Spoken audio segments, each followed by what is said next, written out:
So I was at the psych ward today, and me and my friend were talking with this guy, and he said he's a numerologist. I didn't really know what that meant, but then he asked for our birth dates, and I gave him my birthday, like with the year and everything, and he started trying to like explain the type of person that I am, what to expect in my life, and he had like a vague explanation that kind of applied to me, but then he said two things that were like pretty specific, talking about like I'm kind of argumentative, maybe I like to debate a lot, and I'm like, I kind of have a whole channel on that. And then he said something super specific. Me and my friend looked at each other. It was like, there's no way he just predicted that. But then like 5 seconds later, he said something that was like super wrong. But like even if he had gotten everything right, the problem is that at the most, we're sort of identifying a correlation where it's like these birth dates and years correlate with these specific results in terms of personality, like predisposition, stuff like that, right?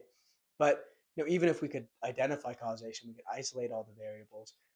The problem is still we don't have a way to access, well, is this because of the stars aligning? Is this because like numbers have some intrinsic value in the universe that affect people directly? Or is it some other unknown process that is causing this to happen somehow? And it's just interesting because this happened. And I was thinking about that, and it just made me realize like even if we could isolate the variables, we just don't have access to what the true interpretation of it would actually be.